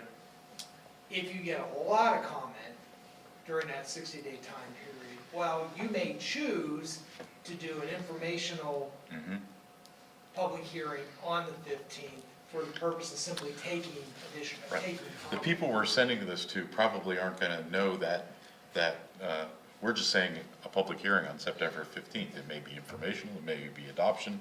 We're not saying that in what we're saying, but we're saying that we're pushing everything for September 15th. Yep. And then what we get during that period will dictate the action that we actually do in September. Yeah, I mean, if I might, Yeah, one please. of my concerns is you know, that's like a week after Labor Day. I mean, between here and then, there's a lot of folks who aren't really paying attention. You know, they're on vacations and those kind of things. I worry that we may not get as much attention as we might in September. And I understand the time sensitivity, so. But we're looking to open the public input period. Soon, yeah. Yeah, we could. But leaving it open, that's what I'm saying, long enough to get comments. I'm just concerned that we probably won't get as many comments if we try and move. Okay. Paul, if I may, I just to kind of go a next step further, are you thinking you'd be more comfortable in October? Maybe the first week in October. But you know, I'm okay with September 15th. I mean, I like Adam's idea, but it just seems to me that July and August are probably not the most ideal times to gather input. Yeah, I can, you know, from my perspective, and again, I don't mean to speak on behalf of staff, Lindsay, throw something at me if you don't like what I'm saying. I'm personally okay with waiting till October because that allows us kind of that front end to make sure that we have all of our ducks in a row for what we put out there for the public as well. And then when we open that comment period, it's 60 days of hopefully very productive comment receipt. So I personally, I'm okay with waiting till October, but to Rich's point, I don't want to take it much further than that. Yeah. I don't want to belabor it any further than we No, have. that's not my interest either. I want to make sure we get quality comments. Right. Well, we've asked a lot over the many, many, many years that we've been searching to put this document in place. Let's not let perfect be the enemy of good. I mean, I would like to see it in September. I feel like we're kicking the can down the road. I would hate to get to September and we haven't had any comments and we could be putting it in place. I mean, I definitely understand the concern, you know, being the summer months and so, but it's, you know, it's been talked about a long time, to Rich's point, right? It's been out there. I also think it's the summer when everybody's using the sidewalks and facilities and it's It's right in the actually- front of their mind. Right, like, right, how many comments now have we gotten about the bridge? I bet you didn't realize so many people use the bridge. Great point, great point. So we close all the sidewalks. We closed all the sidewalks and then. All right, I'm We'll trying get to your follow attention. We'll get your attention, yeah. But I think, you know, the point, you know, put it as September, and then if we have to move, we move it, right? Right, I mean, we can reevaluate in August, and if we're seeing all kinds of constructive comments, then we'll certainly push it to Yeah, October. We won't have announced the public hearing at that point, you know, so we can easily push it right. From my perspective, either works. Yeah. I understand. No, where I understand Paul's it, comment. it's just Oh, a you're matter not of constructive. advertising now, you're gonna advertise. Right. Oh, that's why I was like, don't advertise the public hearing yet, it's No. not done.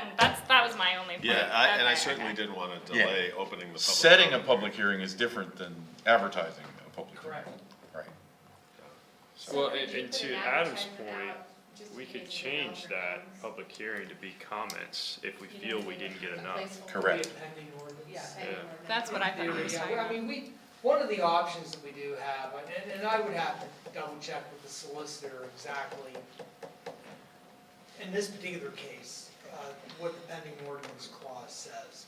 But in essence, if you advertise an ordinance for adoption, it basically takes precedent over any underlying or existing ordinances, because it's presumed that it will be adopted upon the necessary advertising and Focus the public hearing, attention. et cetera. And so that doctrine allows us to advertise an ordinance in advance and have it in place and create, if you will, protection for the township, should a developer come in. Right.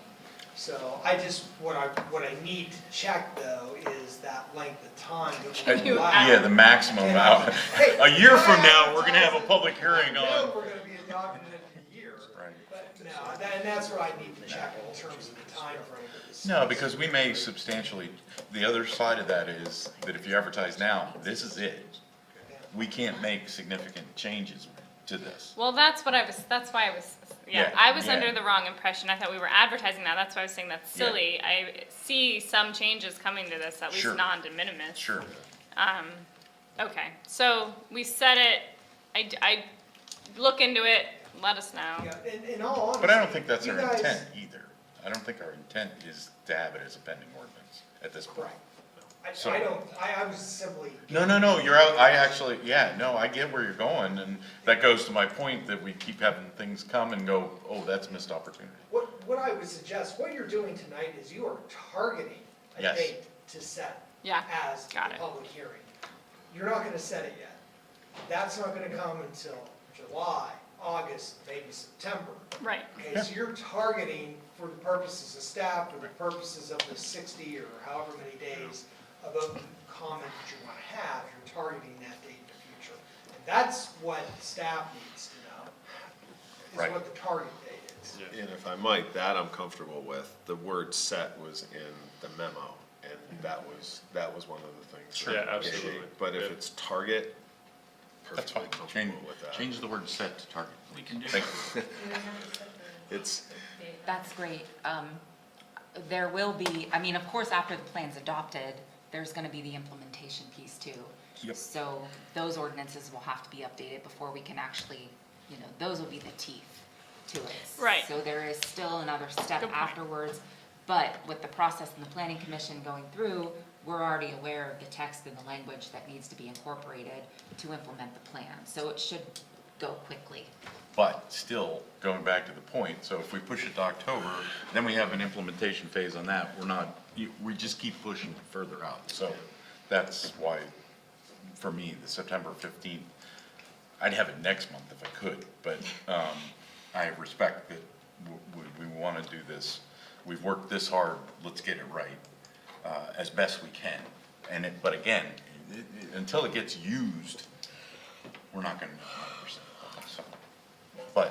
So is this a consensus type thing that you're seeing? And do you have enough from council at this point to move forward? Is there anything else you I'm need going clear? to defer to Lindsay and Mike and the rest of the staff if they feel that they've had enough feedback from council this evening. Yeah, my opinion is, and again, Lindsay, throw something at me if you don't agree. Yeah. That's violent. I was gonna throw a pen. Open myself up. I think, by setting it as a target, it lights the fire under us to keep this thing moving. And, what we'll do is we'll go back and look at the schedule, where's that 60-day point? And kind of work the schedule backwards and see when it has to be started. And that gives us that point we have to get all our work done to that point, so when we put it out there in the public, it's as good as it can be for soliciting the type of public input that we're hoping to solicit. Perfect. Anything else from council? let's budget for a Nerf ball for Lindsay to throw at Mike. It's a good idea. Hold it. I object. There you go, yes, we have Oh, our yeah, we center could throw center bricks. The care official bricks. brick. Okay. Thank you, everyone, for your Yes, comments. Thank you. Appreciate it. Continuing on, new business, MB1, gypsy spongy moth infestation. Mr. Brumbaugh. I'm yielding my time to Ms. Kern. Well, I don't know, I know this, I think, was brought up the last meeting maybe, when I wasn't here. I have gotten a few calls regarding infested trees. I've gone out and looked, nothing is completely defoliaged. I'm not saying they're not out there, but I haven't seen any obviously completely defoliaged trees like they did back in the 80s when I remember them very well. And the trees that they were called about were private trees, they weren't street trees. So I think there's a fundamental issue between taking care of a private tree versus a public tree. I did meet with Lance King with the borough. He's been getting a few calls, they are not spraying. The question was who else is doing what? I did have the opportunity to read some emails that Adam had conversed back and forth with Doug Erickson at Patton. Their spraying is public grounds, not private, and the borough is not spraying.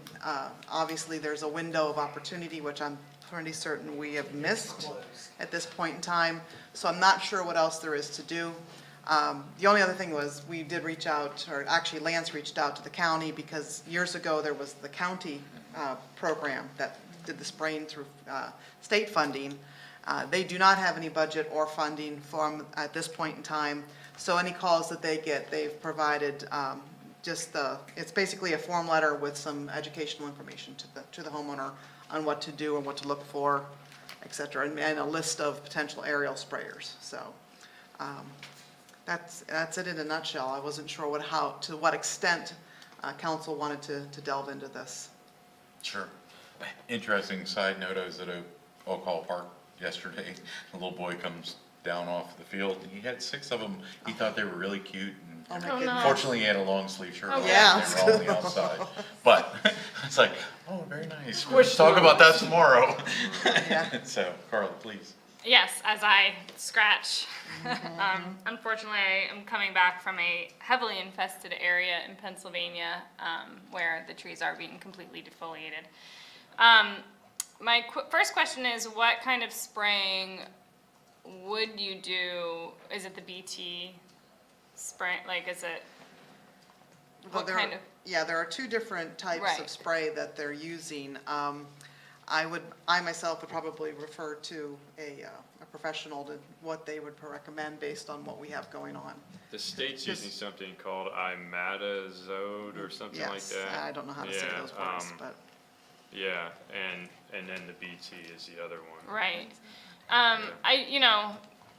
Let's just, I'm not big into spraying if it's not, if trees are not severely at risk.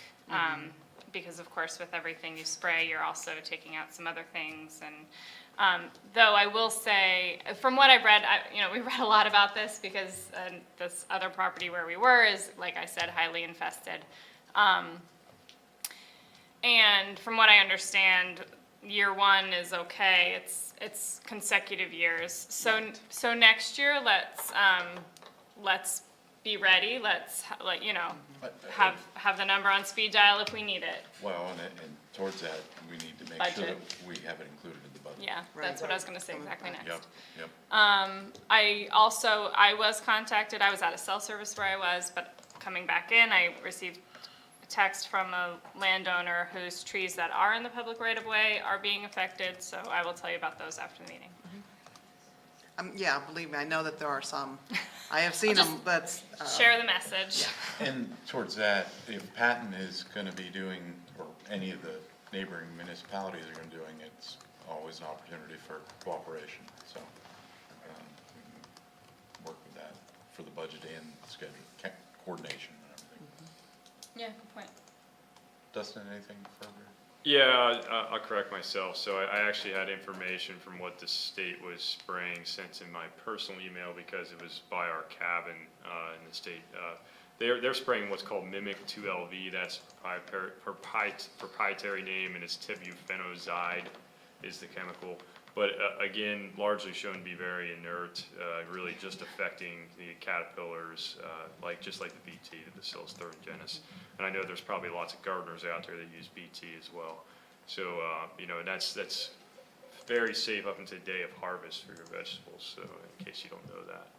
But, so I had actually, I think a couple weeks ago, had sent an email out to folks just kind of inquiring, where we were on this, because I had started seeing defoliation on Mount Nittany, and I live on Mount Nittany, so I started seeing it in my own trees.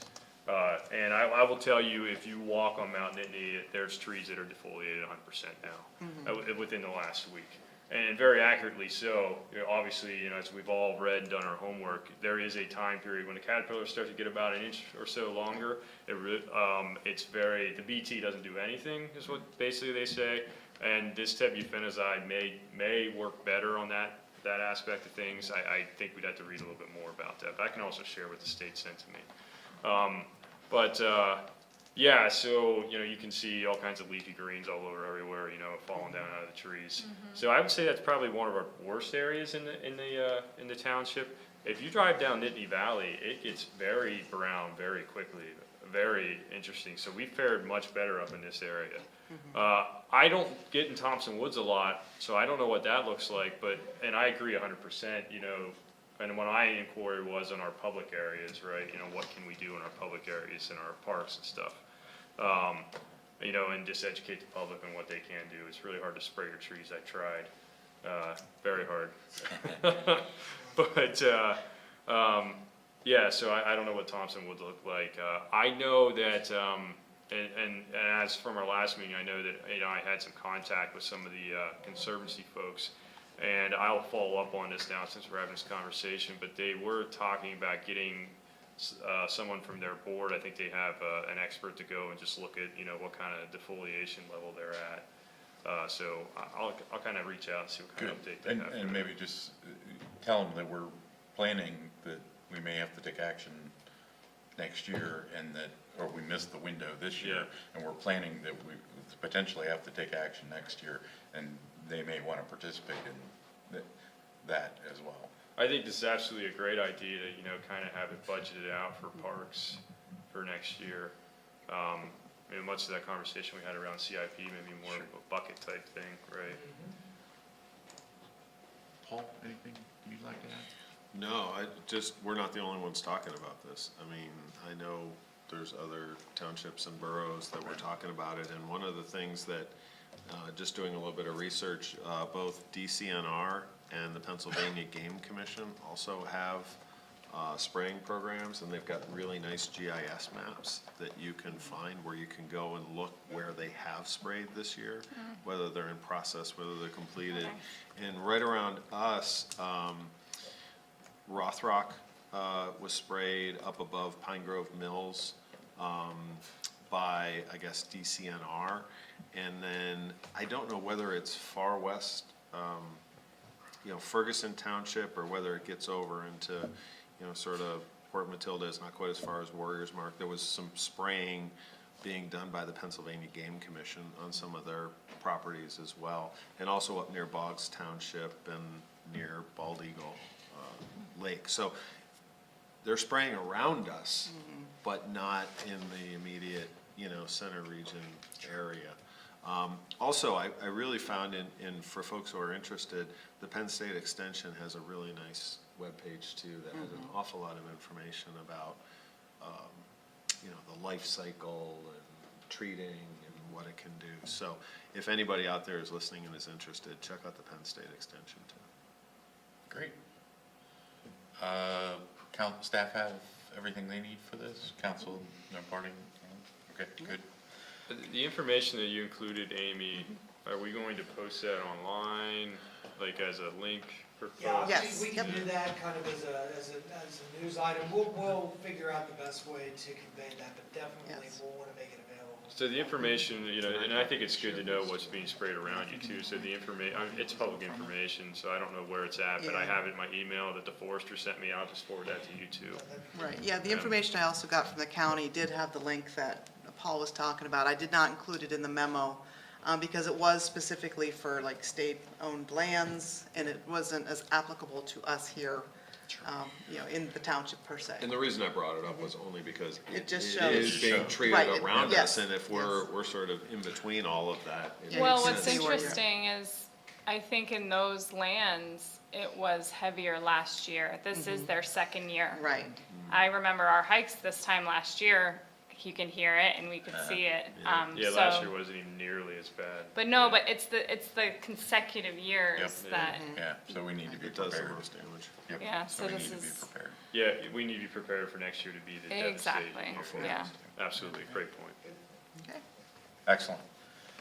Continuing on, MB2, Climate Change Resolution R-22-11, Mr. Bloom. Sure. So this is building from your discussion at the May 19th meeting, when we had the special presentation from Sylvia Neely, who came in. She's a representative group leader from the State College chapter of the Citizens Climate Lobby. And she was making a request that council consider a resolution either endorsing the Energy Innovation and Carbon Dividend Act or otherwise providing support for some type of national carbon fee.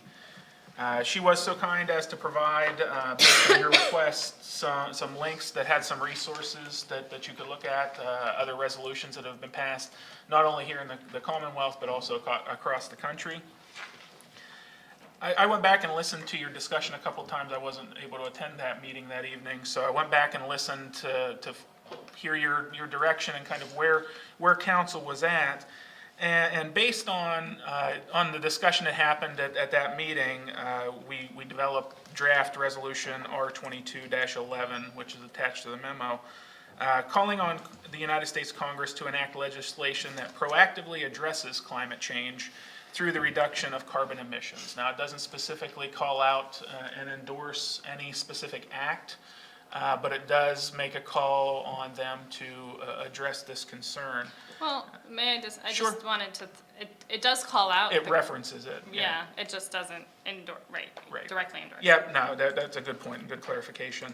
The reason it's crafted in this way, and the reason the memo kind of is put together the way it was my understanding of council's intent from that meeting was really twofold.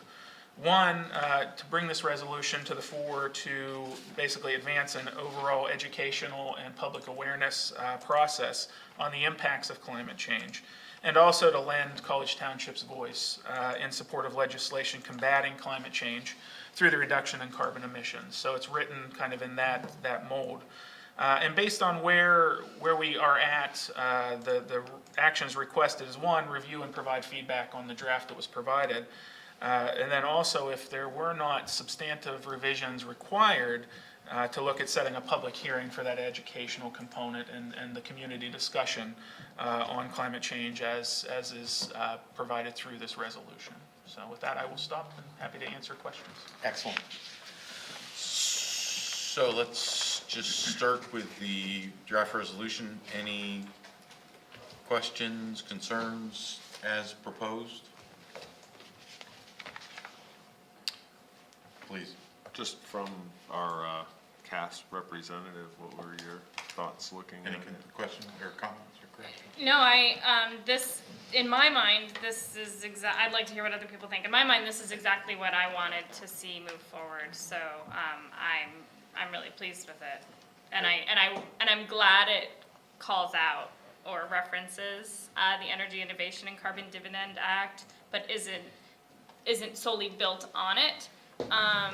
Because I think our job as a municipality, those representing the municipality, is not necessarily to put all our eggs in that basket. It's to encourage the legislation to do something, not necessarily, I don't know enough about that to tell them what to do. Sure. No, I'm glad to hear that, because looking at it, I thought it captured very well, and I think it's entirely consistent with so many things that we've been focused on, right? From the solar power purchase agreement to, just a whole host of things that we're doing. And I do think that the cost of our reliance on fossil fuels aren't necessarily captured in the market right now, and I think there are some innovative ways to do that, and I think that leaves the door open. So I'm very much in favor of that too. Dustin, anything? I think it's great. I resound the comments made by my colleagues as far as, not tying it to, just that one piece of legislation. I think, as we know, that we have to be, I don't know if it's the correct term, but we have to be multimodal in this. We can't just pick one thing. So yeah, and I'm in great support of it. I also like calling out, the various things that are already underway and going on, so. Good. So I'm not hearing any substantive changes. Did staff have a proposed public hearing date? I did not specifically. It's a question of how quickly kind of you want to turn it back and have that discussion in the community. We could do it probably as early as the July 21 meeting, but that's up to you. Yeah, I think you're now in that time frame. You're in that same zone as the conversation we just had about, how much participation are you looking to generate as part of the public hearing? Because if you're looking to maximize potential participation, then you're looking at a first meeting, second meeting of September, public hearing day. If you're looking to... But is that missing the opportunity to have our voice heard when it would matter? And I would ask... I don't think so, not Okay. that I understand it. Okay, so would you support delaying to later? I mean, it's a resolution, I would vote on it now, but, it's up to you. I wouldn't, That was kind of my point, is, okay, we provide the opportunity, but if we're all comfortable with what it's saying, Exactly. The only reason we mentioned public hearing is because that was kind of the direction that I think. that we no, I took think from the we, last yes. meeting. That if everyone is comfortable with the resolution as it's been crafted, and thank you, Mike, for doing a great job with this, then I would tend to just go ahead and adopt it. No, I know you would, and I would only throw out that when we start venturing off onto the national stage, we should afford our residents an opportunity to comment back in. You know, if this was College Township, we're gonna do this, we think you should do that, and everything like that, that's what we got elected for, and everything. So, and you can say we got elected to push things like this forward. Just personally, I think if we're gonna go up there, we at least need to afford an opportunity for somebody to say, hey, you guys are in the wrong direction. but can it be the end of July? Yeah, yes, Yeah, yes, I'm totally That's comfortable how, with that. I agree. We also have the public hearing for the wireless communications facilities on July 21st as well. Great, we'll have people in attendance. Yes, the more the So merrier. you know. So, Interesting. that's still good then, the July 21st? Staff's good with that? Yep, Okay. no problem. with If the council's public good with that, I certainly welcome a motion to set a public hearing for the resolution on July 21st.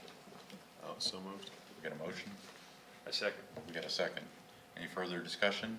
If I may, Rich, Please. just acknowledge that we did receive kind of a late arrival written public comment on this, so just wanted to introduce that to council to make sure that you were aware of it. Do we want to include that here, or go back to the sender and advise them that we've set a public hearing specifically so that these could be presented? I think that's entirely appropriate. I just wanted to Yes, to reference yes. that there was comment Very good, tonight. thank you, thank you. So we'll put those in the packet for next time? Yes, and if staff makes would sense. follow up on, with the writer to advise them that you know, that we've created a forum so that these type of comments can be made. Can do. Okay, thank you. If no further discussion, all those in favor, please say aye. Aye. All those opposed, same sign. Motion carries. MB3, Commonwealth Financing Authority Grant Resolution R-22-13. Mr. Bloom. Short and sweet with this one, and I'm not asking you for a public hearing. But we give you one. Well, yeah, that'd be great. So this is continuation of the discussion on the path to campus, or as we reference it in the application, the East College Avenue Shared Use Path. As you recall, back in August of '21, council authorized staff to pursue a multimodal transportation fund grant, at that time, the PennDOT grant. Unfortunately, we were not successful in that application. Did have an opportunity to talk to PennDOT, specifically the deputate for multimodal, and I think we talked a little bit about that at previous meetings. The pool of funding in PennDOT for their multimodal is $40 million annually. And of that 40 million, 5 million is dedicated specifically to bike ped projects. So the feedback that I received was essentially that the application they figured was probably pretty strong based on what we were asking for, that they just ran out of money before they got to us. So undeterred, we advance, and what the request before you tonight is in regards to the sister program to the PennDOT multimodal, and this is the Commonwealth Financing Authority through DCED Multimodal Transportation Fund grant. We were asking for the same amounts as established by the opinion of probable cost from Keller Engineering of just under $2.8 million, of which the grant request would be $1.94 million, and the local match would be $830,000. One of the things specific to the CFA program that we needed to talk through, financial assistance under CFA, multimodal, it's the language says shall be matched by local funding in an amount not less than 30% of the non-federal share, of which that's what we're proposing. However, the fiscal codes enacted 2017 to 2021 do provide that a municipality receiving financial assistance through CFA may not be required to provide the local match. That provision, may. yeah, that provision expires at the end of this year, so it's kind of that your window's closing on this. I've seen this pursued several ways by folks. My recommendation, as is provided in the letters, you've already made a commitment to the local match under the PennDOT program. I think it makes it a more compelling application in terms of you're putting skin in the game for this project. Where I've seen CFA waive the local matches in unique instances. So case in point, one of the applications that I'm aware of is in a borough where there's some question as to the ownership of the facility that they're pursuing the work on. And in that instance, it's a question of do they own it, does PennDOT own it, and there's no clear record as to who actually owns this facility. In that instance, I think they're fully justified in saying waive the local, just we need grant funding to pursue this. Again, my strong recommendation would be just stay consistent with where you were with the PennDOT application and put that 30% local match in. In terms of formally requesting this grant, College Township is required to do a couple things. And one is to pass the resolution, which is before you tonight. It's also to supply a funding commitment letter, which is also included as an attachment. And this one, for some reason, requires a $100 non-refundable application fee. So, again, attached for your consideration this evening is Resolution R2213, signifying College Township's intent to apply for grant funding through the CFA program, and also a draft funding commitment letter showing that you're committing that 30% match as part of this grant application. And the action requested, obviously, is that you approve those if you are so desired. Happy to answer questions. Questions for staff? Please. Just for public watching and for my own memory jogging, we've talked about, given that part of this is on Penn State property, part of this is on the borough, we haven't necessarily started those serious discussions as far as match goes, but there's at least room potentially for the $832,000 to not entirely come from College Township. Excuse me. There's no crystal ball on it yet, but there's room for that. So I just kind of wanted to, that's, Sure. okay. Yeah, we have support letters from both, but it's just that, a support Right. letter without a financial support. One of the things that I will add, kind of building on that comment too, Carla, is that historically with CFA, this program functions a little differently than PennDOT's. PennDOT, you make the application, they award based on your request. CFA often has a tendency to short fund. So there may also be an opportunity there too. So if we were to be successful in this application, but we're short funded, could we go to them and ask them to make up the difference? There's several ways I've seen this approached. For instance, the last CFA round, I can't remember the municipalities, but they were short funded, then they went back to the PennDOT multimodal and able to make up the delta, essentially. So there's a couple of different ways to approach it, but that's just food for thought, kind of building off of your point. Okay, let's do it all. Anything? No, that's it, thank you. Anything? No. Yeah, I think my question was answered. That makes it a more compelling, it's easier, we just do it, but it's high priority. I think this is great. We need to pursue all the avenues we can to get this done, because I think it's really important. Right. Towards that, and I asked for staff's experience in this, so they suggest 30%. I know when I really want to show I'm serious, I put a little more skin in the game. Is there any benefit to that? Will it be looked favorably? Won't be noticed whatsoever? What I would tell you is it's kind of quirky how these applications work, and PennDOT's was the same way. So my rule of thumb is 30% of the project. and theirs is 30% of the grant. So what actually that 830 shows up at in the application is about 41 or 42%. Okay. So, yes. Okay, It- good. It's, Nope, you it's covered it. fuzzy math, but Yep, it yep, gets no, you there. I like it, I like it. Well, but speaking of fuzzy math, the other thing I think is going to be really important to keep in mind is this cost estimate was generated a year and a half, 2 Yes. years ago. Yes. I mean, I hate to say it, but if we got a grant of $2.7 million, which is the probable The ask. cost estimate, we're probably short right now, if we were to get this and to pursue the project. Sure. You know, maybe by anywhere from, well, pick a number. Should we get a better estimate? Significantly. Well, I mean, I'm not necessarily suggesting that because the time frame is short. What I am reminding everyone is that this is predicated on a probable cost estimate that is now dated and in light of the current economic situation that we find ourselves in, plus the price of fuel, et cetera, is shaky at best.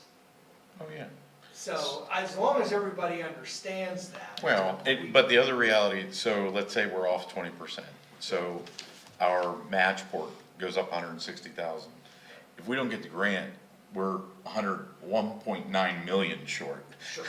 So, Exactly. yeah. So the key is to get the 1.9. Just a couple more zeros. Yeah, get the 1.9, and even if we gotta put a little more skin. And I don't Yeah. disagree. And I agree that just- we're gonna probably end up, It's just that I wanted to make that, oh, yeah, I yeah, wanted everyone to be aware. yeah. And Adam's point is 100% accurate, and it was a concern that we discussed while I was putting this together. I would think that if this is a swing and a miss for whatever reason, then to Carla's point, it probably makes sense to go back and get another estimate Yes. based on the realities of it's, be approaching 2 years old at that point, Yes. and inflation being what inflation has been here over the last year, so. Has it really been 2 years?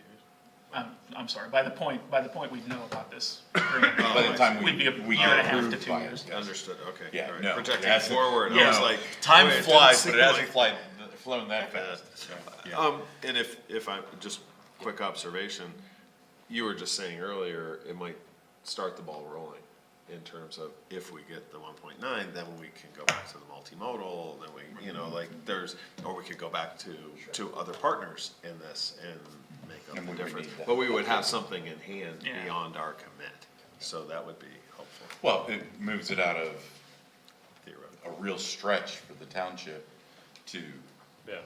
yeah. So I guess at this point, staff is asking us for potential approval of our resolution R 22-13 for the commitment of funds to cover the local match. So moved. We have a motion? I'll second. We have a second. Any further discussion? All those in favor, please say aye. Aye.